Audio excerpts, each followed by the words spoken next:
Have you ever been too busy driving to stop and get gas?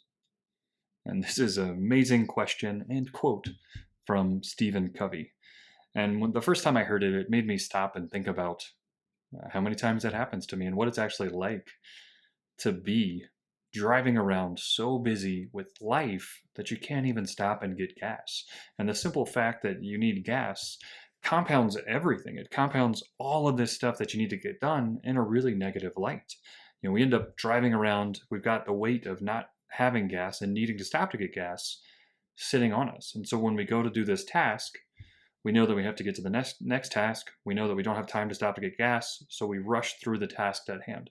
So everything starts to suffer simply because we don't have enough gas and we haven't set the time aside to do that. And our minds are no different. It compounds in a really negative and also compounds in a positive way depending on how much gas we have in the tank. And everything we've talked about over the last 4 episodes is literally your gas tank of happiness. It's your ability to actually be happy. It's giving your body everything it needs to regulate itself and to provide yourself happiness. Those 4 chemicals that we talked about are key. And that's why I went through them. That's why we talked about all the different ways to get them. Because if you don't give your body the opportunity to have those, you're going to be driving around empty. And it's going to be almost impossible for you to find happiness without them. We have to have them. It's psychologically, it's there. It's evolved over time for us to need these. And I thought about it, just the other day. I remember waking up. It's a long time ago. I remember waking up knowing that I had to leave early to get, literally, I had to wake up early to get gas. And I didn't. I didn't wake up early to get gas. And I had to go get my kids. Well, because I didn't wake up early enough to get gas, I woke up a little bit later, and getting my kids then became stressful. Knowing that I had to leave work early and I didn't do that impacted my interaction with my kids throughout the day. And it wasn't a very positive influence on that interaction. And so now, what normally takes a small amount of time compounded and took even more time. It was stressful. They're not having fun. I'm not having fun. Now I got to head down and cook breakfast, all the while thinking about this gas that I have to get.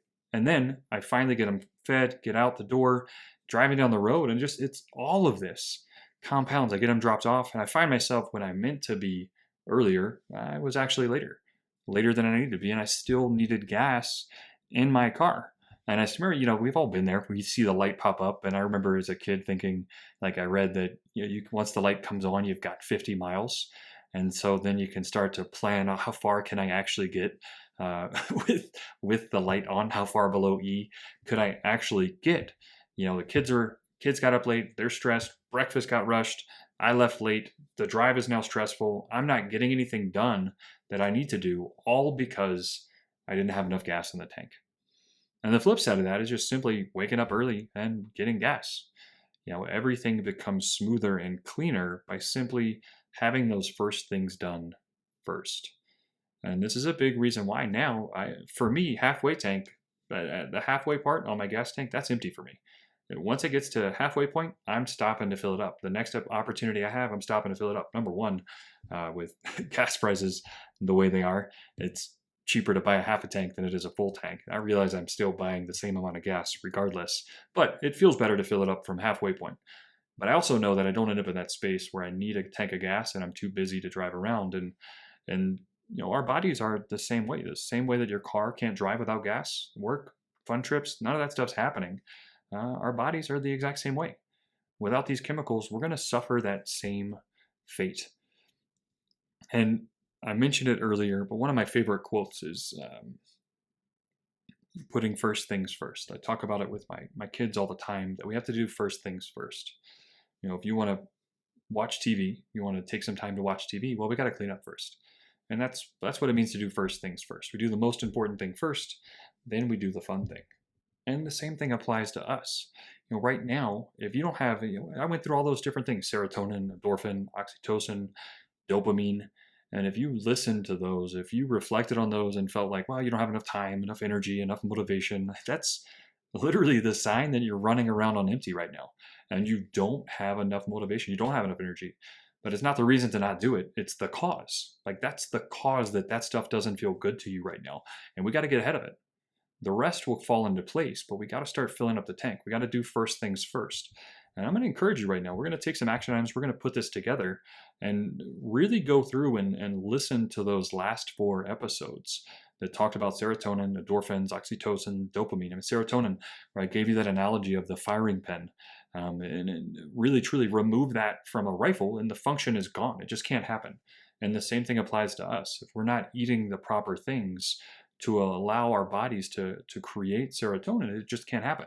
So we've got to make sure that we have a plan in place to support our body's ability to create serotonin and endorphins. Working out consistently, doing that, having a good consistent workout, depleting your body of energy actually gives you more energy and more happiness. You'll boost those endorphins, oxytocin. Going skydiving, that was an extreme example of it, but you can do smaller things. Make sure to have that physical connection with loved ones. Reach out, connect with people, give somebody a hug. Doing these things on a consistent basis will boost your happiness. And then dopamine, that feel-good chemical from accomplishing a task. Well, nothing's better than accomplishing a task than doing what you set out to do. And on the flip side, it's really detrimental. Remember, these things multiply in whatever way you're headed. And if you're not doing these things, it's multiplying in a negative direction. And that's not good. When you start doing them, it multiplies in a positive direction. But you've got to get these things in place. By accomplishing the task, you're going to become happier. And if you set a plan in place to put a good workout routine in, to get some of those things that are needed in your diet to regulate that, you're going to start to feel better as a result of that too. And then, yeah, some oxytocin. Where are you connecting with people? Or where are you not? Where are you holding back? And what opportunities do you have to step in and make that connection? Because that's a big piece that if we don't step in and take care of these 4 things, it's going to be bad. But the simple fact is, if you create a list, if you put these together and start to do them on a daily basis and really start to dive into them, you're going to feel happier. And it's going to compound in a huge way. And I'll tell you that this was a big commitment for me, was to do this podcast, to put this together. And I committed to it, and I'm going to do this. I'm going to do one. I'm going to put it out every week. And I want to share with you, last week I didn't post one. And I don't know how many people would notice if I didn't say anything, but that's kind of the point, is I made the commitment to do it. And last week I didn't. There was some personal stuff that happened in my life, and I've got plenty of excuses, reasons. I'm not even going to share it with you, but if I did, most people would say, well, that's a good reason to not do it. No, that's not. I don't need a reason to not do it. The point of sharing that is that the multiplying effect, the impact of this on us is huge, in a really negative light. The simple fact that I didn't do it, it was this little tiny weight.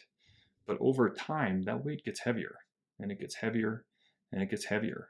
And if you think back to your military days, whenever you do a ruck run, anything like that, imagine never being able to take your ruck off. By not doing this stuff, the things that you committed to doing, the things that you know are good, you're literally carrying around this heavy ruck that you just don't have to carry around. And the simple fact that I'm completing this thing right now, I feel really good jumping back in, grinding this out, and getting this out to you. Now that weight gets lifted off of me. But the more you sit on it, the heavier that weight feels. We've got to take this stuff serious. We've got to get this stuff in place, reflect back on those episodes, and reach out. Let me know where you need help, what you need with this stuff. Remember that diet that we talked about, key. You got to get that stuff in place. Having a good workout routine to whatever your ability. I realize that everybody's coming at this from a different space, but only you can put the diet and that workout into place. And then the oxytocin, having a good social connection, push yourself out there, not so that people can understand your story, but so you can understand theirs. Make someone else feel good about having a conversation with them. And then you're in turn going to feel better because you went out there and listened to them. And then the simple fact that you did all of this, that you put a list of goals together, you're going to get more dopamine, and this is going to multiply in a huge direction. Put this stuff in place, create a plan of action, and let's make this happen. We've got to get this done, because if you don't do it, nobody else is coming around. We've got to get on top of this. We've got to take responsibility for making sure we get this stuff and making sure we have a full tank of gas. Go out there, conquer today.